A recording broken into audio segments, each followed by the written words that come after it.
Tonight, we return to the Daredevil after show on AfterBuzz TV. We're going to talk about Matt and his miraculous return, Fisk's break from prison, and who is really in charge here. We're going to talk about new Agent Nadeem, Karen Page, Foggy Nelson, so many people to talk about on the Daredevil after show. You're tuned in to AfterBuzz TV, the ESPN of TV talk. Now, let the buzz begin. Oh, welcome back, guys. Welcome back to Hell's Kitchen, and to me not being able to see what's going on in the studio because I wore a mask. This is the Daredevil after show on AfterBuzz TV. How are you guys feeling? Woo! Pretty goddamn excited. I want to hear excitement because what just happened at the end of episode 4? In case you guys didn't know, we're going to be talking about episodes 1 through 4 of Daredevil season 3 tonight on the Daredevil after show. No spoilers. If you've seen beyond that, we're going to talk about 1 through 4. Yeah. Where we just left him in the bottom of the river. Craziness. All right, I got to take this off. I want to see you guys. Yeah. But I thought your other senses were heightened, so you didn't actually need to see us. I'm wearing headphones. It doesn't really work that well. Oh, yeah, that's a great point. Welcome back, guys. Can you feel the L train underneath you? If we weren't in Los Angeles, where you can't dig into the ground, probably. Yeah, sure. It's all oil. Welcome back, guys. I'm your host, Zach Wilson. We've got a fantastic panel assembled to break down this season of Daredevil. To my left, we have Xia Anderson. Hey, guys. Super excited. Such an awesome first 4 episodes. We've got Christian Bladt. I'm even more excited and an even more awesome first 4 episodes. Take that. And the only person left from the previous Daredevil seasons, Jesse Klein. I'm a reasonable level of excitement, which is very high. I'm excited. This is a great panel we've got assembled, and we're going to be breaking down all of season 3 over the next few weeks. How do you guys feel? We got Resurrection, Please, No Good Deed, Blindsided. I just want to hear your first reactions to these few episodes. How do you guys feel about season 3? I love it so far. 1 and 2, I was like, all right, cool. We're jumping right in. There's a little bit of Matt recovering, but I like that they didn't spend too much time on that. Yes. And then 3 and 4 were awesome. And you're like, oh my God. It was really hard not to watch episode 5. But I'm trying not to get too far ahead right now, because otherwise I will not be able to contain spoilers. Yeah, I also was very excited, and while it probably wasn't good for Matt to get right back into action, for me as a viewer, I was so glad he didn't, be like, maybe I should work on my ear a little bit and do some more training. No, just right back into it. And I have also found it difficult to stop watching at episode 4 because I only found out I was on this panel yesterday, and today was the day I was going to watch a whole bunch more. So I stopped, I put on the brakes, and I'm very glad that I haven't seen any more.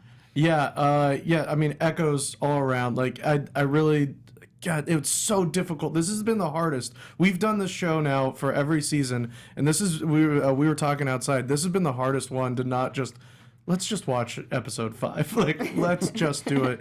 And that prison fight scene, it should win every Academy Award. I know it's not a movie, and I know there are a lot of technical and music awards, but yeah, give it best original song, best original screenplay, all of those things, all of the awards. It was so I watched it 3 times. It was super impressive. This show has done a lot of, especially those oneers, those long shots, whether they are a single take or tricked into being that. Just the impressiveness of being able to cover something like that with just one camera is always fascinating to watch. And for me, these first 4 episodes, this is good television. Yeah. I'm never bored. I'm never looking away. There's a lot of characters and a lot of characters going off on their own, but they're all paced together properly. I want to know what's happening with every single one of these people. And I'm invested in all of their storylines. Yeah, I mean, to that point, Foggy hanging out at the deli with his family probably ought not to have been as captivating as it was. But I'm we're learning so much about Foggy. I want to know everything about Foggy. So please, let's stay here a little bit longer. And I think just there's so many moments like that, if you wrote in this scene, this is what's going to happen, you would think I don't know how interesting. And we're gonna get into Foggy and his now campaign for district attorney. We're gonna talk about Karen and her reckless journalism, Wilson Fisk, Agent Nadeem, the new character on the show. But I want to start, of course, with Matthew Murdock, or just Daredevil, since he doesn't. What do you guys think of that turn, that he doesn't even want to be identified as Matthew Murdock? He just wants to live his whole life as Daredevil. Well, I mean, I think it makes sense. He's seen this as a second chance at doing this, where before he tried to juggle the world of Matt and Daredevil, and he lost his friends, he lost his family, he lost his relationships, and now he is thinking that, okay, I tried it to have it both ways and I lost. Let's just go full Daredevil. Let me be literally in a church and decide to become the devil. And I really like that the story is really simple. Like, it's just a crime drama, and with a man who has lost his faith. Like, there's nothing mystical in this season. There's nothing crazy. It's just Wilson Fisk versus the world, which I really like. Yeah, I think it makes sense that Matt sees this as an opportunity. Like, while essentially everybody thinks I'm dead, Matt creates problems in the lives specifically of Foggy and Karen. So yeah, I don't even know if he particularly likes Matt. I think that's probably been a lot of the problem. But the only thing he was comfortable with was being Daredevil. So it makes perfect sense. But at the same time, early on, you're like, maybe Foggy knows a really good surgeon that could help you with you think of all these reasons why you're like, you should be getting help. But he's like, nope, don't need any help. So I found it to be interesting. And also, I just like how basically every figure from his childhood, Stick, Sister Maggie, everybody was just there to really just break him down constantly. And that's how he turned out to be such a nice guy somehow. Yeah, that's interesting, because in one sense I do understand where he's coming from with that. In the other sense, it's kind of like, it's a little too late, buddy. Once they find out who you are, which I, am foreseeing here in this season, not because I read anything or anything, but once they find that out, they're going to be he's doing it for their protection, kind of. So Foggy and Karen are probably going to be targets anyway. So there's kind of, I get where he's coming from, but I feel like it's a little too late at this point.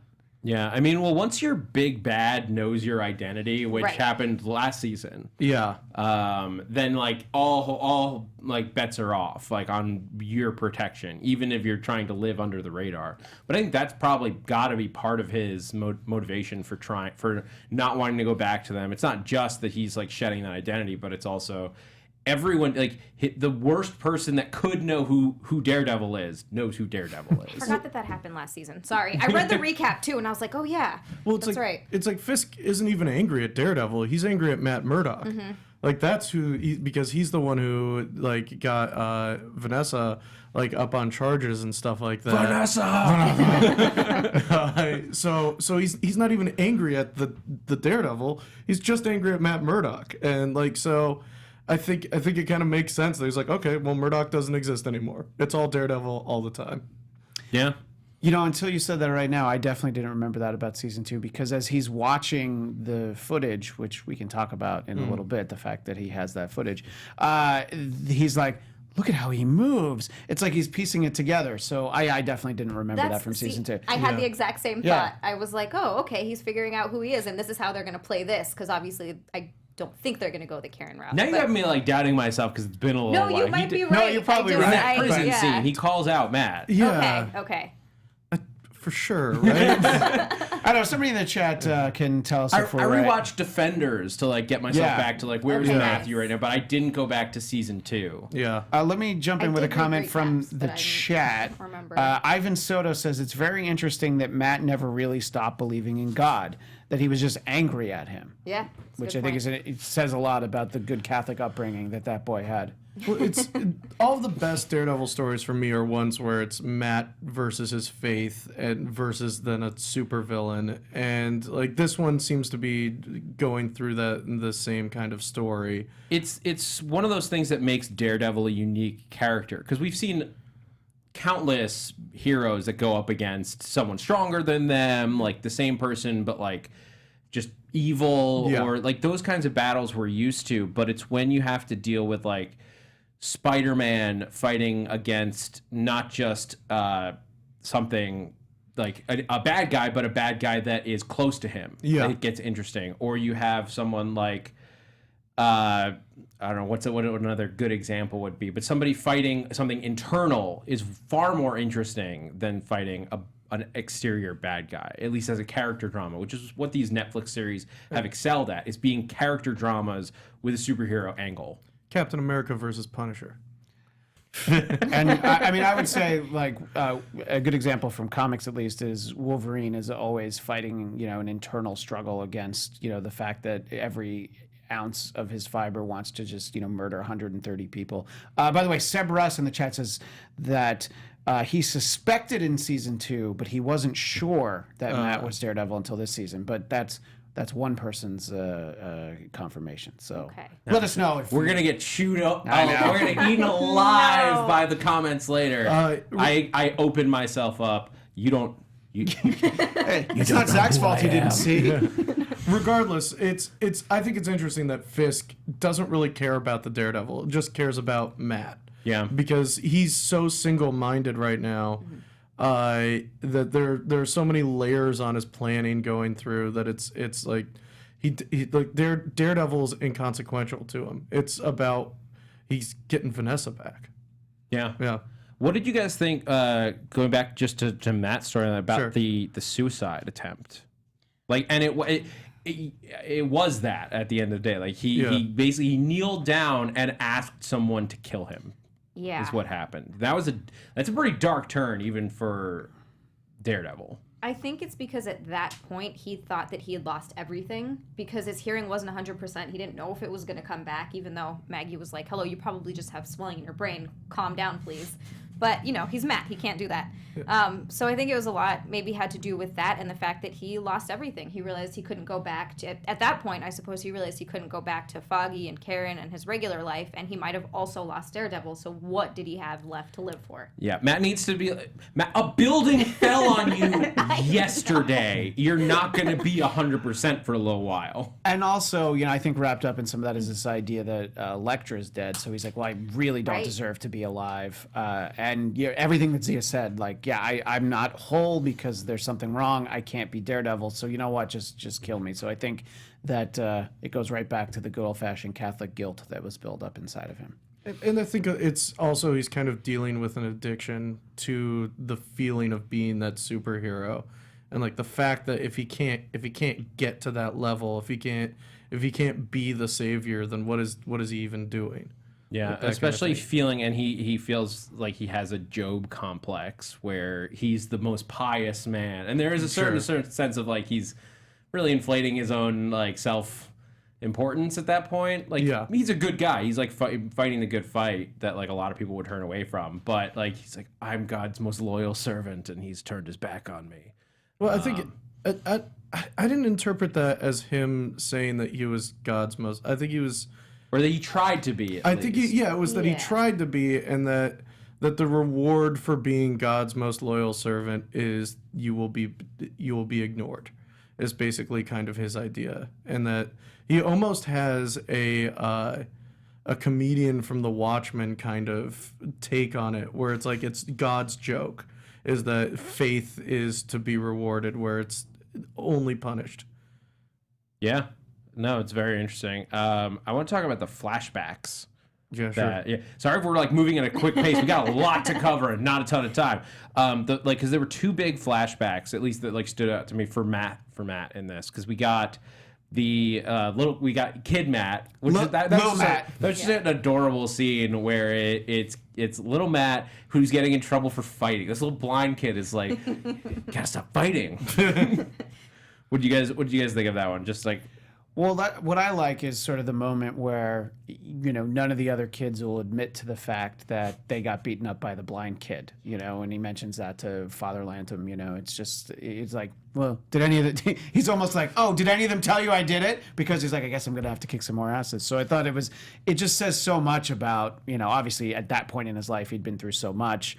All the senses, the being blind, his dad, and all that. So, just what a hardened little prick that he was. But and I just love sort of the idea where the seed is planted that you can see like, oh, obviously he decides he should really become a lawyer, because he's able to just be so argumentative and see everything from so many It angles. wasn't just because people made Justice is Blind jokes at him for so long. He's finally like, I'll just do it.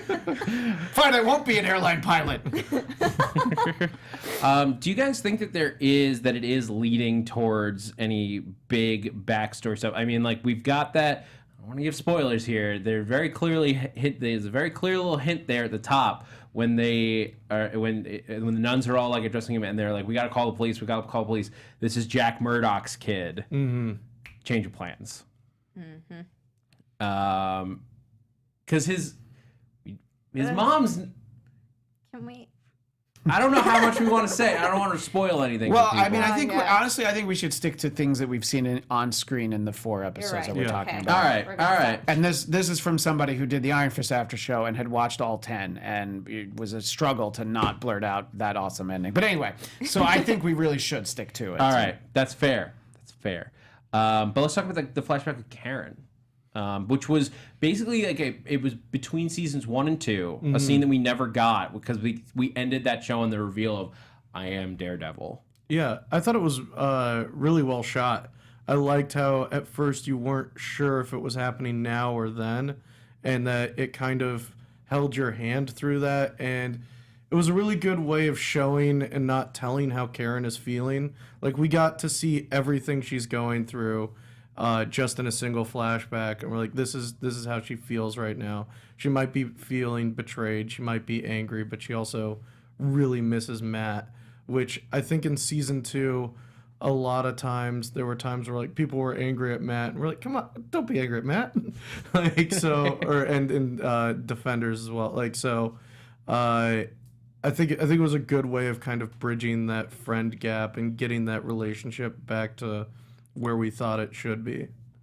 I agree. I really like that it shows how much they care for each other, and it also shows that you're right, no matter how angry Karen is, she doesn't walk out on him. Yeah. Like other people have done, which you're right, was infuriating. And and so you kind of get a little bit more of her still trying to be a friend, even though she's upset, she still talks to him and stays and tries to understand, and I liked that. Yeah. And somehow has a reporter's salary and is paying rent for 2 apartments in New York City. And other bills. and is eating. I think Matt does have. The idea is he has a good deal on that apartment. Yeah, because it's a light. Because no one else would live there. Yeah, because the neon light.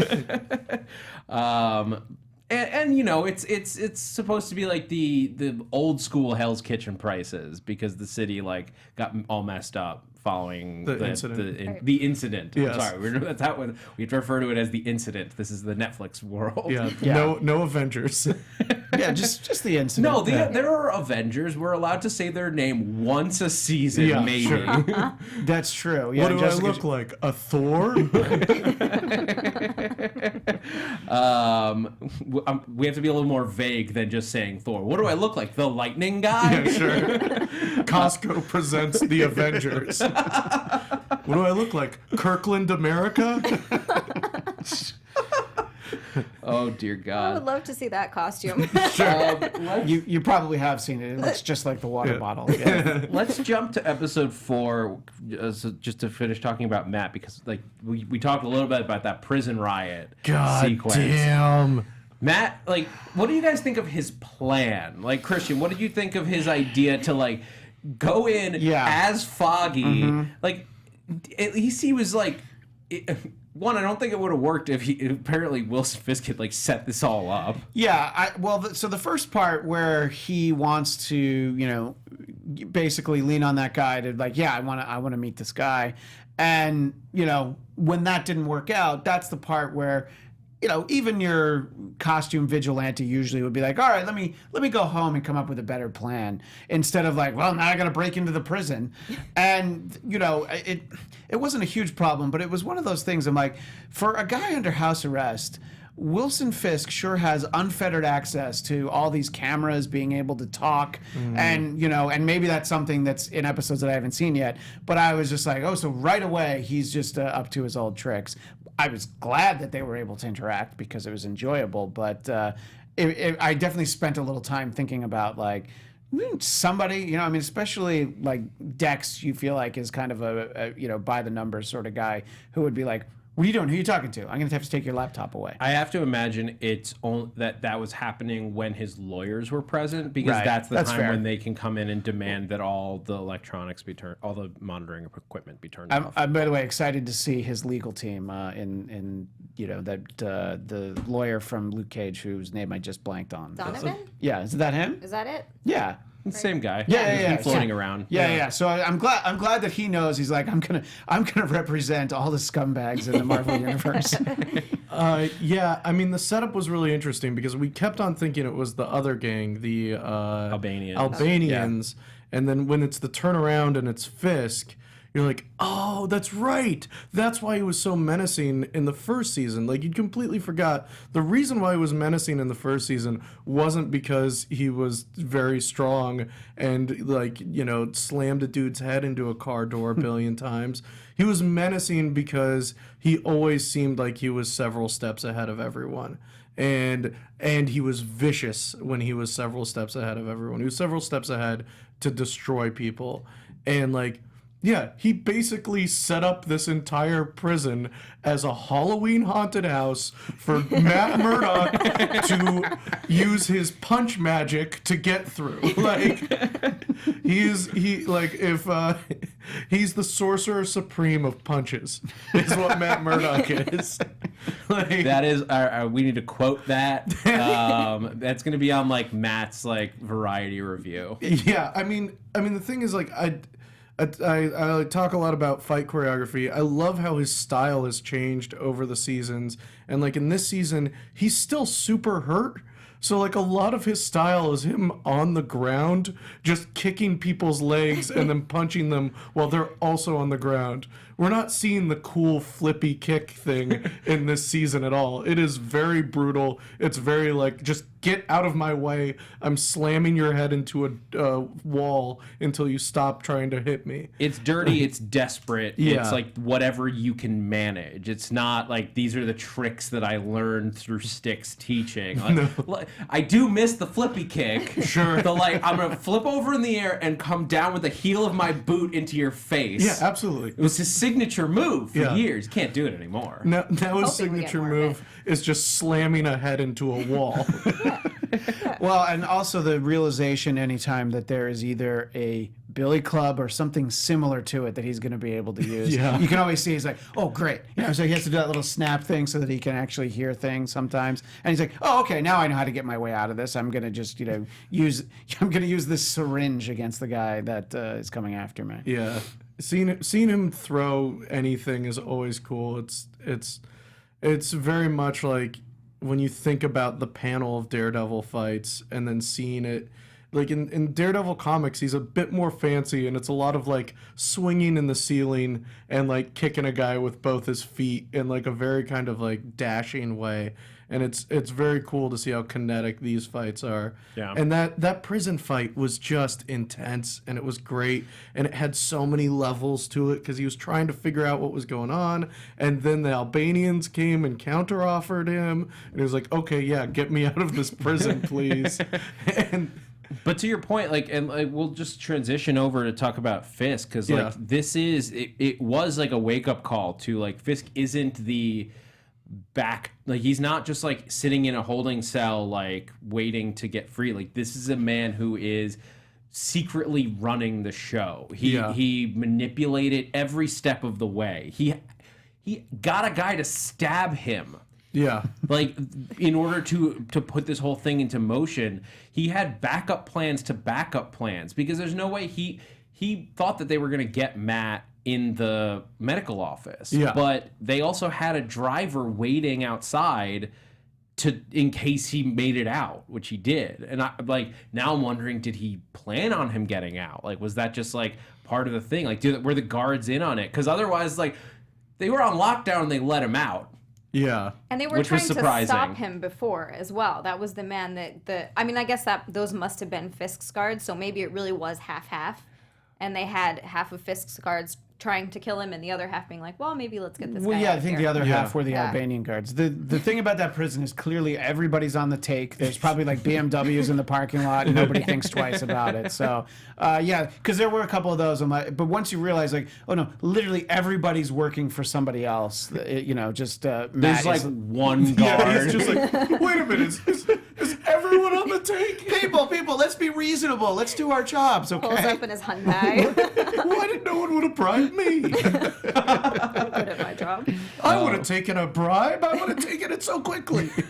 They did a really good job with that, though. And even though you know it's the Kingpin, and you should, and I was expecting it, I was expecting something else. They do a pretty decent job of tricking you into thinking you're like, oh wow, he really is in love with this woman, and he'll do anything to get her back. And while that's true, you're right. He had everything completely planned out. So while he's still trying to do things for Vanessa, he's still doing things for himself. Well, they did a good job with pacing because, like, right before this, they made him look very vulnerable because they had him getting stabbed in the prison and they had the Albanian attack on the motorcade right before. So it was like you weren't even thinking about Fisk trying to plan these things or anything like that. He seemed like he was a man on the run who was like really in danger constantly. Yeah. And the fact that like they set that up so that when this prison thing happened, it came right out of left field. It was really good show running and like pacing for the show. And he also seems almost humble when he's speaking to Agent Poindexter about like, thank you. I'm sure they were good men. I'm sure that the families wouldn't want to hear from me. But if it would help, I could give, just all of that. You're like, okay, yeah, I think he's in a very different place than we're used to seeing the Kingpin. And you can feel the manipulation in those conversations. Like, you still know that it's Wilson Fisk, and he's not doing this out of, like, the goodness of his heart.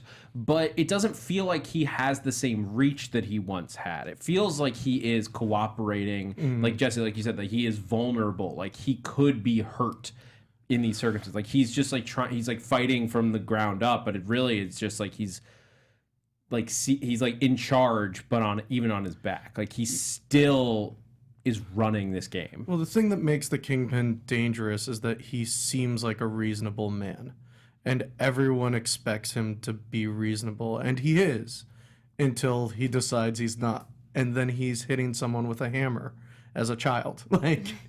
He's a snake in the grass who is also incredibly intelligent. Yeah. He knows how to play the system and to play people better than any other character. Yeah, I mean, not to get too bogged down to the comic book history, but I mean, he's always been like that to the extent that currently in the Marvel Universe, he's the mayor of New York. Which might be an allegory for someone else in politics that we won't talk about. But just the idea, it's completely, you're like, oh yeah, I can definitely see how this would happen. Yeah. Wilson Fisk, it's like, oh, he's not that bad of a guy. Come on. That's all fake news, what everybody says about him. Are you going to believe Spider-Man, or are you going to believe this nice guy in a white suit? I mean, that's the thing that's consistent across like all versions of the character. Like in the Spider-Man video game, you have a version of the character that's much closer to the comic book thing. He's a big whole guy, and like he's more like running crime, not running like the city. Yeah. But as soon as he's taken out, it's like, you're gonna see I was keeping this whole place together. And then even Spider-Man is like, maybe he was like this. It all kind of fell apart. Yeah, I was definitely going to say that I think one of Fisk's superpowers is he's a master manipulator. And even though he might be in a slightly vulnerable place, he's always planning, always plotting. He knows exactly what he's doing, and he's playing everything to get him to the next step. And it's terrifying. And we get to see that he is still single-minded with Vanessa, which is interesting. It's not that he wants his, at least that we're seeing so far, it's not that he wants his gang back. It's not that he wants, to consolidate power again. The first thing that's on his mind is justice for Vanessa, who he feels is unjustly attached to him at this moment. I think like my thought on like his plan at least was that he was going to like serve his time in prison, get out on like good behavior and all that, and then like be like go like maybe it was his plan to like eventually like run for mayor and stuff. Be like, I made some mistakes, I did my time, but I'm gonna help protect this city. I've always fought for this city. Yeah. And look how I've changed. But the fact that Vanessa might be in danger basically like upped his timetable for all of these moves that he was planning. Time to get stabbed. Yeah.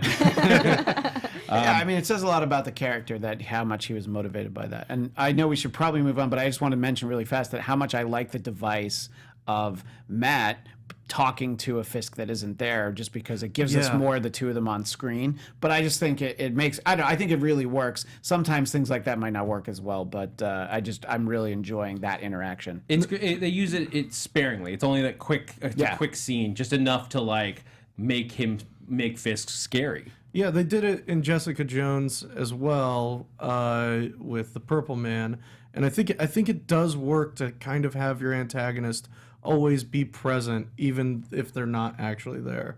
Yeah, because if they could be there at any time, then they're always there. You always, every corner could have the Kingpin around it. Every corner every like window could have Kilgrave watching you, or have somebody that he's sent to watch you. Same thing with Kingpin. Like, every person you meet could be working for your enemy, and you have no idea. Could be a Kingman. Or a Kingsman. Yeah, different comic. It's a very different comic. But let's slight shift. Like we started mentioning Poindexter. Sure. Creepy AF. Yes.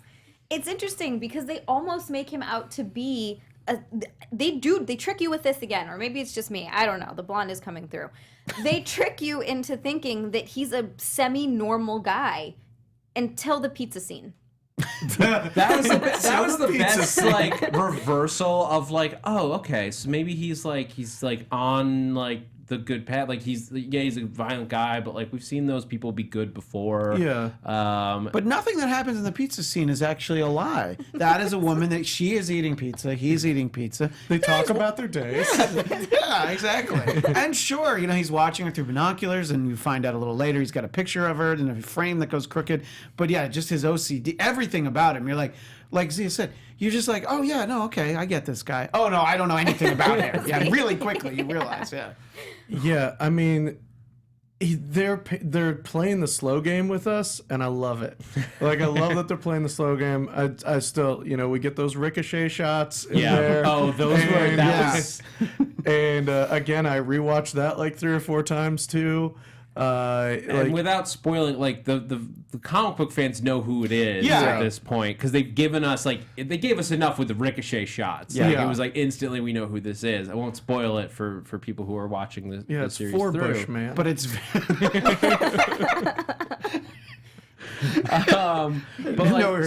but just in terms of the character, who do you think this woman is? Is it an ex? Is it just somebody he's like followed around? I think it's maybe just someone who was nice to him once, and that's just been his that's so much worse. that is so much. I think you're right. But It's so much worse. We've all met guys like that, where like a girl will be nice to them one time, and then they will be in a relationship with that girl, but only in their heads. Why did you look at me when you said that? I chose the middle ground right here. I wasn't gonna look at anyone's eyes. But like that's very like that's behavior we've seen in people before. Yeah. So like having this guy be one of those guys is just terrifying, because he eats pizza like a weirdo. I think it was maybe just the awkwardness of where the camera was set up, but it was like he was like doing a side entry. It was weird. Because he was trying to watch her while he ate the pizza.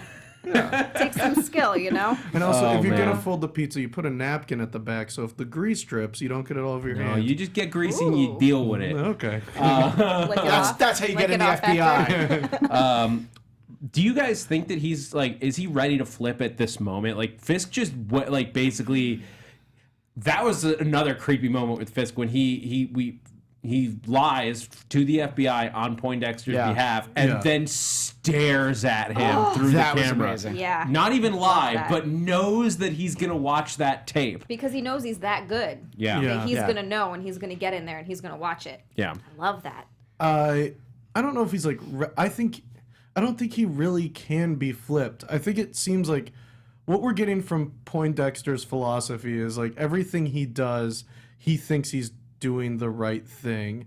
And I think all it takes is Fisk to kind of just tweak what right and wrong is for him, and it will just be a simple turn, and then it's like, now you're my assassin. So there's like, basically he's got like one extra like turn to make, and then that's all it's gonna do. And just little things too, like how surprised he was for how he responded to, the fact that he took a bite out of his hamburger. And anybody who eats a hamburger with a fork and knife, you have to wonder about. Spork. Yeah, you're right. It was a spork. I'm sorry. Of course, it was a spork. But just the idea, and you could tell there was so much to Poindexter watching. Like, that didn't go the way I thought it would.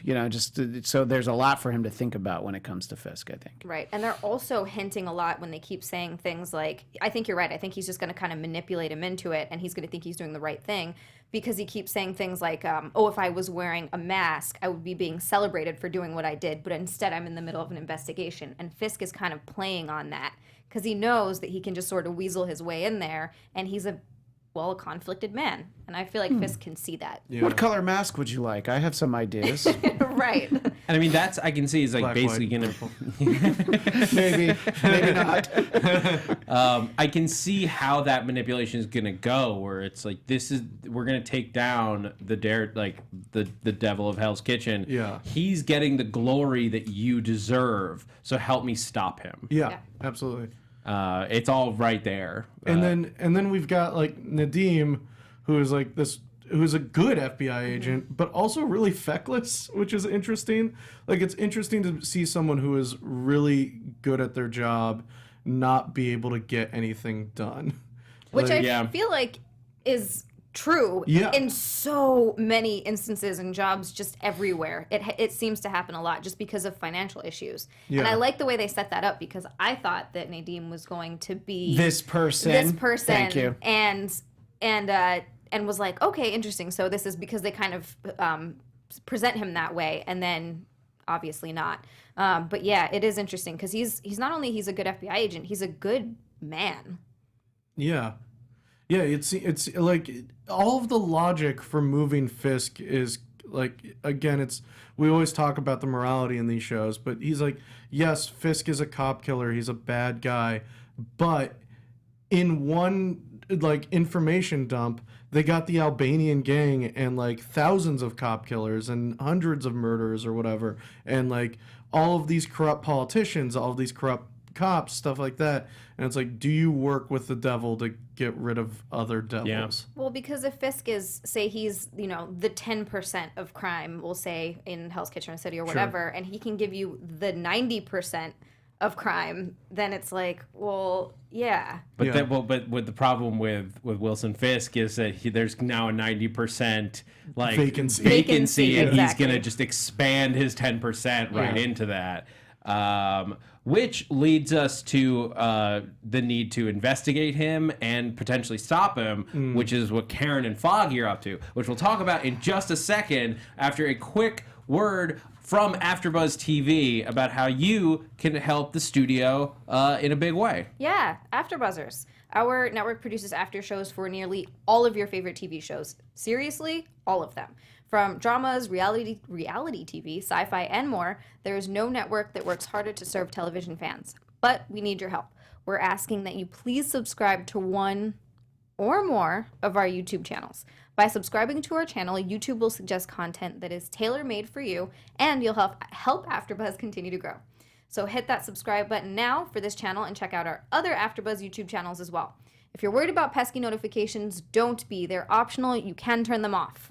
Let us know you subscribed in the comments, and we'll thank you on air. For now, thank you for being the best fans and for helping us be the ESPN of TV Talk. The notifications button is the one that looks like a bell. Yes. Yeah, you're good. It's helpful. And make sure that you go onto iTunes.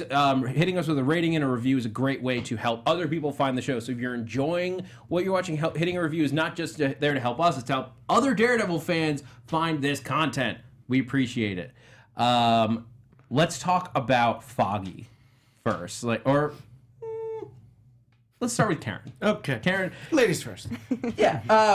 So because we start the show picked up with Karen first. We already talked about the flashback, but like now we pick up with her, and she's been paying Matt's bills. Like she is convinced that he's alive. Like she, whether she knows or not, or if this is just a what would I think for a lot of people be a normal part of the grieving process if you are not 100% sure of somebody's death? Like denial is the first big one, and she's seen Matt get out of crazier circumstances than a building falling on him, maybe.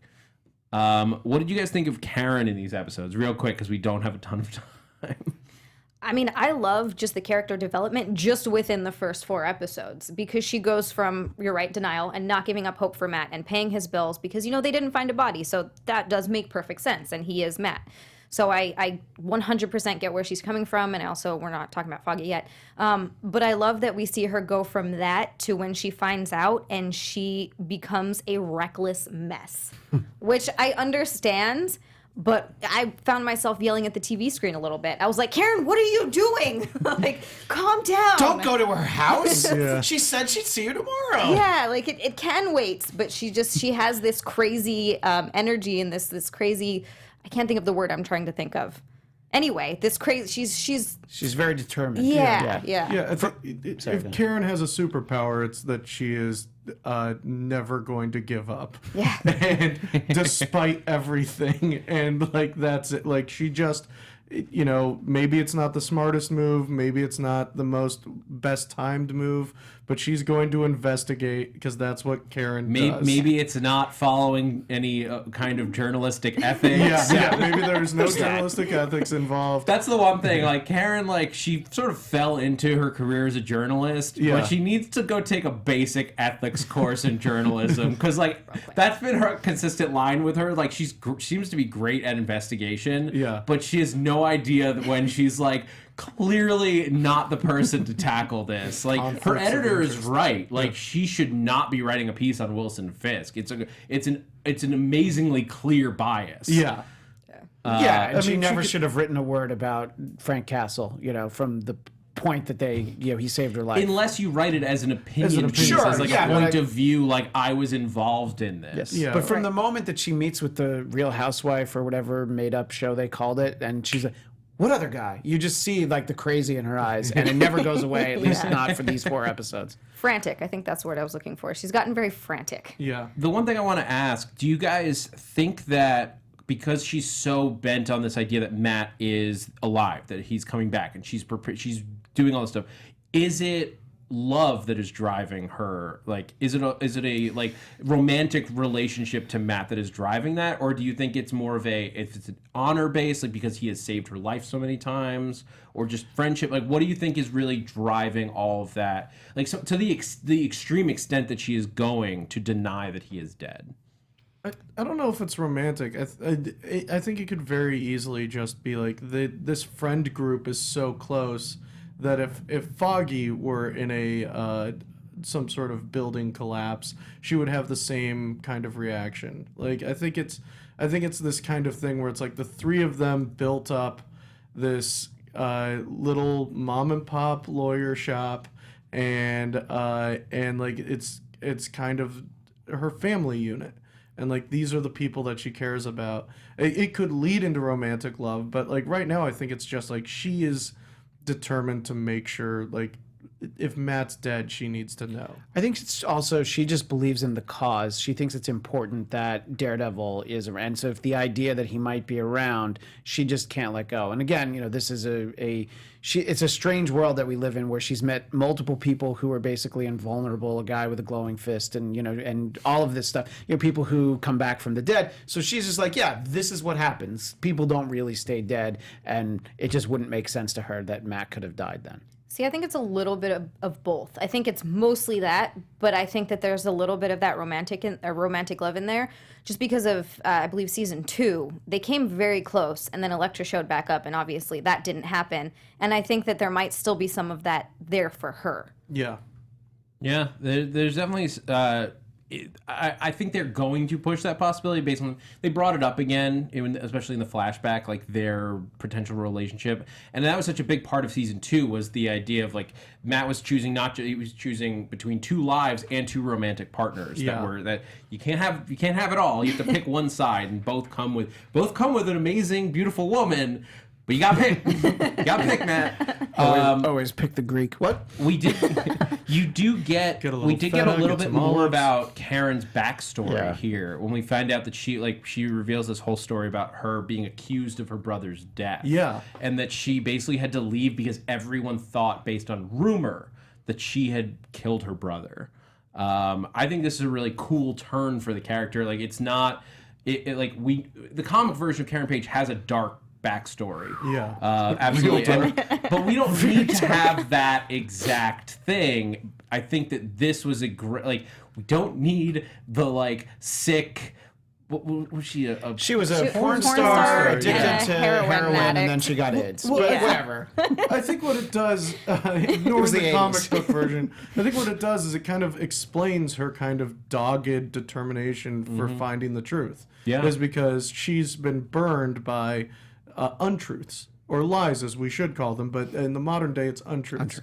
And because of that, she has this kind of, she needs to find that truth, and I think it's because of her brother's death kind of thing. Yeah, and so we only have 2 minutes left, Yeah. but I want to at least mention Foggy. Poor Foggy. And love we'll Foggy. dig more into Foggy's stuff during our next episode. But I love where we leave him. Yeah. Where he's running for DA as on this one issue ticket. He's got I love that Brett comes in and helps him with this. Their dynamic is always wonderful. Yeah.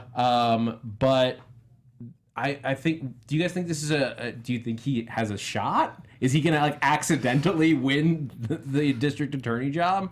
I kind of do. Foggy's really charming. Yeah. I think it would be interesting if he does. I think it might be one of those. It'll come close, but and he'll raise the issues. It'll be important, but I would find it hard to believe that he goes up against a big machine like that and wins. I think it is Foggy's luck that he wins. Yeah, I think he wins. He starts trying to lose on purpose, and he just keeps getting more and more popular. He basically he gets close I wasn't supposed to win, and now he's a defense attorney, which that's the thing. A lot of people, at least that I know in LA, would love to vote for a defense attorney for district attorney. They're tired of prosecutors that rise through the ranks that way. Somebody who would fight for what's right for the people being accused, and not just to get people put in prison. Yeah, I mean, prosecutors you feel are politicians from the beginning, and I could see that point. It could be very appealing, and getting the police on his side is definitely a very smart move. Yeah,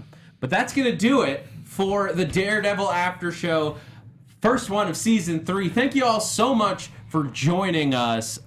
This has been so much fun, and we're gonna be back on Sunday. That is the 28th of October at 8 p.m. Make sure I have all these uses right. So yeah, Sunday at 8 p.m. Pacific time to talk about episodes 5 through 8. We're just plowing through this season because I'm super impatient. And then we will let you know about scheduling going forward. It might be the next Sunday, I believe, to do the next part. And then we're going to do just a one episode. We're just going to talk about the finale because I don't know what it is yet, but I'm sure it's going to be crazy. And stay tuned for that. I have been your host, Zach Wilson. You can find me on Twitter and Instagram at @ThatZachWilson. Also, be sure to check out the Doctor Who After Show with me and Xia on Sunday evenings. Also, I have a podcast called Ships in the Night, where we just take 2 fictional characters and talk about whether they would work in a relationship or not. Do Master Chief and Samus get together all happy endings? You'll have to tune in to find out. And after you watch the next episode of the Daredevil After Show and the Doctor Who After Show at 10 o'clock on Sundays, you can see Zia and I on Marvel TV Weekly. And you can follow me on Twitter and Instagram at ChristianDMZ. Zia, where can everyone find you? And you can find me on Twitter and Instagram at Xia_land. It's XIA_land. Jesse? Yeah, you can find me on Twitter and Instagram at JessKlein1. That's JessKlein, the number 1. You can also see me doing live comedy all around Los Angeles at Haymaker Comedy. And I also have a podcast called Science AF. That's where me and another comedian take some science, any stories that come up in the week, and we kind of riff and talk about them. All right, guys, this has been the Daredevil After Show on AfterBuzz TV. Thanks for geeking out with us.